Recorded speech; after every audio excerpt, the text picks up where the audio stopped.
बघा आता पुढचा प्रश्न खूप सोपा प्रश्न आहे. प्रश्न बघून मला वाटते सगळ्यांचे फ्यूज उडाले असतील, पण घाबरायची आवश्यकता बिलकुल नाही आहे, घाबरायची गरज पण नाही आहे.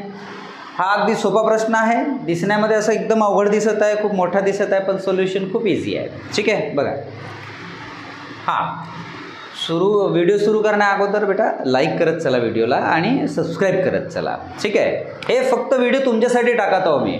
आला लक्षात? जे गरीब विद्यार्थी आहेत, जे घरी बसून आपण शिकू इच्छितात, त्यांच्यासाठी हे व्हिडिओ आहे. ह्याला काही पैसे लागत नाही. घरी बसून मस्त आरामात बेडवर पाहू. ठीक आहे, बघा.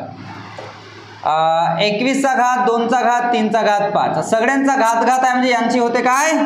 गुणाकार. 21चा घात 2 गुणिला 3 गुणिला 5. मग इथं खाली 21चा घात 2 गुणिला -3 बरोबर 21चा घात x - 6 बरोबर.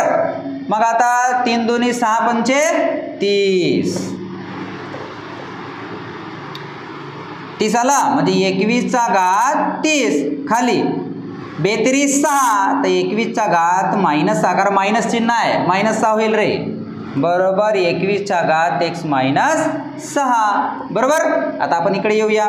हे दोन्ही भागाकारामध्ये आहेत आणि बेस यांच्या समान आहेत. यांची काय होते? वजाबाकी होते. म्हणजेच 21चा घात 30 - -6 बरोबर 21चा घात x - 6.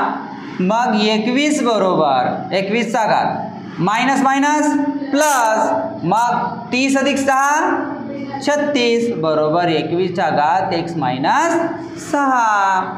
बेस समान आहेत म्हणून 36 बरोबर x - 6. मग 36 हा मायनस इकडे आल्यावर काय होणार? प्लस. किती झालं? 6 बरोबर x म्हणजेच 42 बरोबर x. आन्सर किती आला तुमचा? 42. तुम्हाला समजलं? तुम्हाला जर नाही समजले असेल तर मी वारंवार सांगतो, व्हिडिओ पुन्हा रिवाइंड करून बघायचं आणि लाईक करायचं. ओके, चॅनलला सबस्क्राईब पण करायचं आणि तुमच्या मित्रमैत्रिणींना व्हिडिओची लिंक जी आहे ती शेअर करायची. अरे